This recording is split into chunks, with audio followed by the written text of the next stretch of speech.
Hello, this is Cindy Tonkin. I'm the Consultant's Consultant. I wrote this Consultant's Guide series, and I've been a consultant myself since 1986, so a long time. I asked a number of consultants, every consultant I've ever met really, what was the biggest mistake they ever made. These are the top 5. Let's go. The first one is not knowing why you're in business. So I got a story about a guy who set himself up. He'd retired and he just went, I'll just do this little insurance product consulting on the side, and before he knew it, he had 12 people working for him.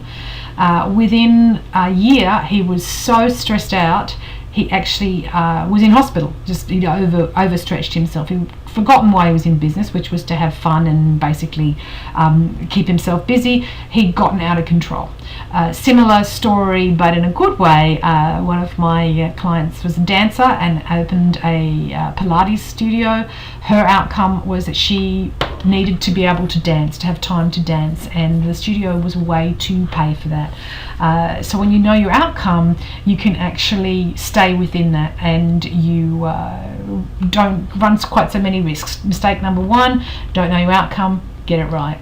Mistake number 2 is that you need to analyse both the pros and the cons of being a consultant. There are some downsides, and unstable work is one of them. The need to be, often you need to double your brains and can't find the right staff or subcontractors to work for you.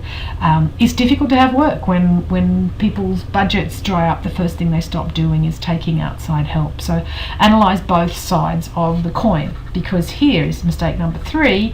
People who start out in consultant either think, oh wow, I'm going to charge a lot of money, and the client goes, well, you're not worth it, you've not got the experience. Or they do it the other end, and this is quite frequent. They don't charge enough to actually cover all the costs that it takes for running a business as a consultant. I've got a whole heap of more information about that. I've written an entire book about it called How Much to Charge as a Consultant, book number 4 in the Consultant's Guide series. You can look it up, but here is a freebie. Go to tinyurl.com/chargeout, which is take you to consultant site. You can download an Excel spreadsheet with a list of all the costs, so you can put all your costs in and what your current salary is, and see how many days a year you need to work before you can actually make your salary. Check it out. The 4th mistake is a little known formula, the AAA formula, AAA.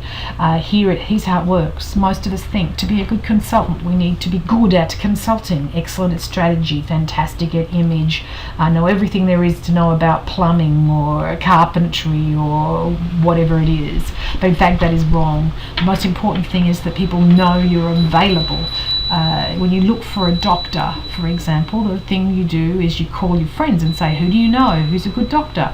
Or you walk around your neighbourhood looking for those little gold plaques saying Dr. So-and-so. Or you go online and look for reviews of who's available.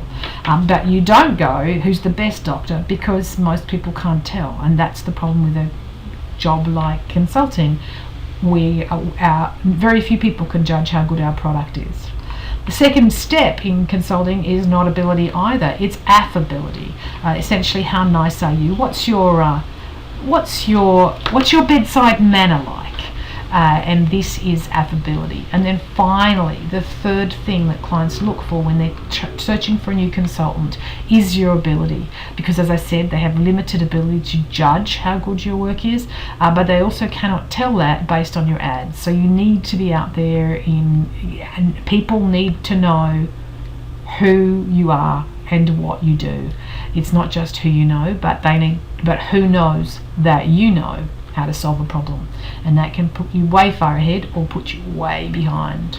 And the 5th one, the 5th mistake that people often make is that they don't have the right supporters, advisors and mismatchers. Supporters, people who go, yes, you can do it. Advisors who go, yeah, here's how. But then mismatchers, and this is a term not many people are familiar with, people who say, well, that's all well and good, but what about this? There is, by the way, a sequence in which you need to get these. Supporters to help you at the beginning and advisors to help you at the beginning. Mismatchers, bring them in when you think you've got a concept and you just want to test it. Don't bring a mismatcher in. They will take your tiny matchstick of an idea, its tiny flame burning ever so carefully, and they will get a fire hose and kill it. If you're your own mismatcher, if you're constantly thinking I should do this and then going against yourself, get some supporters and advisors who will actually give you some good advice. And now I said I would give you 5, but I'm going to give you 6 because I like to give people bonuses. Number 6 is the 6th mistake is not to set up systems. So essentially, if you want to be successful in consulting, make sure you've got a system for knowing how much to charge. Make sure you've got a system for billing people. Make sure you've got a system for advertising your availability to your nearest and dearest and not so near and not so dear. Those are the 5. Outcome, know your outcome. Analyze the pros and cons. Know how much to charge. Make sure your affability and availability are higher, as well as your ability. Get some supporters, advisors and mismatchers, and finally set up your systems. Thank you very much.